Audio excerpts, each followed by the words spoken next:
is going to get stuck at Dean Road, cannot make the turn. I've seen moving trucks have a problem there. So there's going to be a huge element of enforcement and signage on the highway and off. We know what 95 is like. They understand it too. But this bridge is failing, and it needs to be done. And it's either a 2-year alternating traffic problem, which creates all that over 2 summers of traffic on Route 1, or get this done and get it over with Labor Day to November 1st. That's coming up. 156, same issue. It's on the East Lyme, Old Lyme line, 4 Mile River. This was discussed at the forum if you were there. The state is going to raise the roadbed 5 feet. 5 feet they're raising the roadbed, building a bridge that's not going to have the culverts, the round circle tubing. They're going to have an arched bridge over 4 Mile River that's going to solve a flooding problem down in that area. There'll be plenty of elevation for that not to be a flood zone anymore, and that evacuation, which is necessary in that area. They talked about closing that road for half a year and detouring people out to Rocky Neck Highway, come back down 4 Mile River, and everyone went, people won't be, the highway's a mess there. So they're going to come back with a plan. But again, this is because it's a 5-foot elevation change, and it's a big job. And they can't just keep one lane open. We're shooting for alternating traffic there. We think that will affect less people, and there is an alternative there. You can get up and around. When it was in front of Ron's Guns, there was no alternative other than if you were local, you knew to stay on the highway and get off at Society. Another bridge project we talked about in here is the Niantic River Bridge. Will also be done, and I believe that's not. Is that this summer? I think that's 2019, but I could be wrong. It might be coming up. It might be coming up this summer. We're negotiating with the state on the taking of parking spaces, and they'll have to pay us for that, for the temporary taking of parking spaces, and they're going to have that bridge covered, and they're going to close that bridge down for a period of time, and people are going to have to go all the way out to Route 1 and all the way back. They'll work with us on that, but it's a movable bridge, and all the mechanics and all the fittings and how that bridge works needs to be redone, and it feels like they just built that bridge. Yeah. We all remember, I know Roseanne remembers, I remember the rope thing. You remember the rope bridge, which was 1870 or something. All right. So that's it. So Mark, when was the Bride Brook one plan, or 4 Mile River? Excuse me. that won't be for another year. Okay, so we're not getting 3 in No, 1 year. no. But they're in the engineering stages of Okay. that, and they haven't come to the public on that. But the DOT is at least responsive. They come out and they work with towns, and and of course there's the exit 74. We haven't had a recent meeting, but I know they're engineering that and nearing a point where they're going to be coming to the town with discussion about that again. We were given the town. That Yes, bridge ma'am. project is a major impact because so much of our emergency services depend on that. Exit 74. No, Which the one? the Niantic River Bridge. Yes. Well, is it going to be closed? I thought it was just going to be closed overnight. There's going to be periods of time where that is going to have to be shut down. Yeah, they go. Niantic River. Yeah, overnight. I heard. There's going to be a week Totally. or 2 or 3 where they cannot have traffic over it. Wow. And then for the most part, it'll be alternating, and they can work on one side or the other. But at some point, in order to get the movable parts right, they have to shut it down and take it apart. Wow. How about boat traffic? Is that gonna, We know That about will be impacted, and of course, they'll have to abide by the Coast Guard. Coast Guard owns that and owns the openings and closings and all that, so they'll have to work with the Coast Guard on that. And there'll be many public meetings on that for the boat traffic and all that, so that's coming up. And, we live in a shoreline town, and it's typical, we have rivers that run through it, we have, there's a lot of water around us, so there's a lot of bridges. The town was gifted 3 friendship benches, and you saw them out yes. front of the town hall, to the side of the town hall, and a Girl Scout troop, our local Girl Scouts, painted these colorful benches with kindness messages on there, and they're meant to inspire kindness and friendship and strangers sitting down on the same bench and having a conversation. So we'll sprinkle those through our downtown when we get to the springtime. We're going to put them under cover for the winter. It's a little trendy, as a matter of fact. A lot of towns are doing this, and it's a nice concept. And I think it fits in with our town's personality very well. And who do we have to thank for those? Well, me, of course. Yeah. Oh, but I mean, no, yeah. no. Was The it Girl- Girl Scouts Girl Scout. came to me with a 6-pack of ideas. We want to do something. We have a project, and when they presented that, it just rung a bell that it makes a lot of sense. And then I looked into it. It made a lot of sense. They did a fabulous job. They're cute. When you go out of the town hall, they still have them on the sidewalk. So take a look at them. We had a police station open house this past Saturday, and many people come through and see the condition of which our town employees must work in. I don't think there was anybody that left that thought that it was a good situation, and understand our need for finding a permanent solution to a problem that's plagued our town for a while. We had a forum on the since we last met. We had that forum on the 10th. The schedule that I have. I guess now inked in, not penciled in, is on the 15th of January will be another forum in the auditorium at the high school. The very next night is a Board of Selectmen meeting, and I intend to bring the plan to you, the Board of Selectmen, for discussion and possible action that evening. So the 16th of January is the intention to bring here. I'd ask you to try to make the forum. The first forum was taped.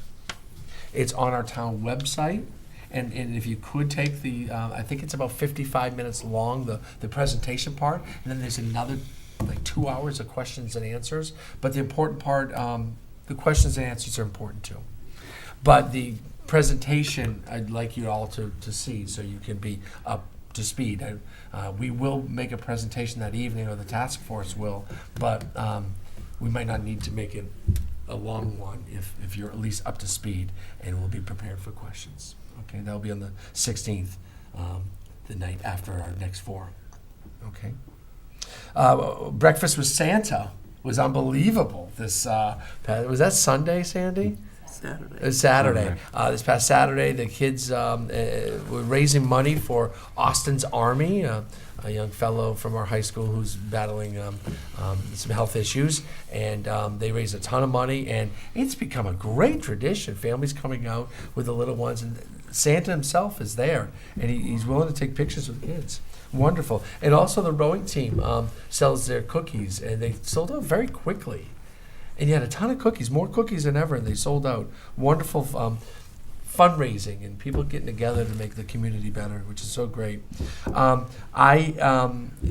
just about to start a legislative session, as we know, up in Hartford, and I'm part of the legislative committee of CCM. So I have started my bi-weekly, bi-monthly trek to Hartford or Cromwell to meet with other town officials to discuss legislative issues that will come before the legislature that affect municipalities, and that will be ongoing. So we had a water and sewer, made a sewer capacity issuance to Landmark Development Corporation. This is by a judge's order, but I thought I should bring you up to speed on this. The judge's order was to give them their full 118,000 gallons that they asked for. Of course, they don't get that if they also don't. If they're asking for 840 units, and let's say zoning finally comes down to 400 units, then they would get enough capacity for 400. But we have to reserve that at 118 gallons of daily sewer capacity for Landmark. There are 3 other sewer capacity applications before the Water and Sewer Commission, and they expect to make decisions sometime in January. It would be for the Gateway 2. They want to add 120 units at Gateway, the Sound Apartments. There's an affordable housing that's been approved through an appeal process, was approved out near the Camp Niantic campground, the KOA campground, near Divine Wine and near the Honeywell building, of I think 50 or 60 units. And that was approved a long time ago, so we'll hear that capacity. And lastly, a proposed affordable housing of several hundred units on North Bridebrook Road. And that application is in for sewer capacity. At that point, I think it's important that you know, as selectmen, that we'll be out of capacity.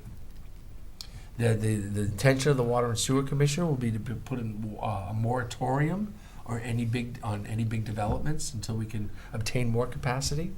I think there'll be more out there. I think there is actually more. I think we're playing conservative numbers right now. But also New London's agreement with East Lyme and Waterford is coming up for renegotiation in 18 months, and I think that will be part of the discussion. But we are nearing the end of capacity, and we have to reserve some for the people who are on the line, the ticket holders that have paid for their use of the sewer system but haven't hooked in yet. So more to come on that, but by all means, have a discussion with me anytime. What about any of our existing developments that have not yet been sewered? Like Is there remaining capacity? capacity has been held for any remaining, like Park Avenue, Park Place. Park Place.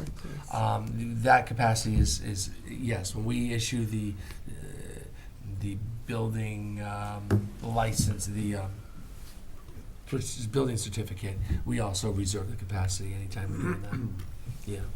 So we wouldn't catch anybody halfway through a project. Yeah. Of course, we had the best light parade we ever had. It was the 30th annual. We had fireworks, and we had 10 or 20 deep on the sidewalk. It was unbelievable. And that's really all I have. With the holidays coming, I wish you all a great festive holiday season. If you're celebrating Christmas, Merry Christmas. Happy New Year. We'll see you in the new year. The 2nd of January looks to be a very light agenda. We do have a town meeting that night. I'm not sure if we'll have a Board of Selectmen meeting depending on activity that comes in the next couple weeks. But of course, the next couple weeks are holiday weeks, so not a lot of progress happens sometimes. But we'll be working. Any public comment? Mr. Schmidt.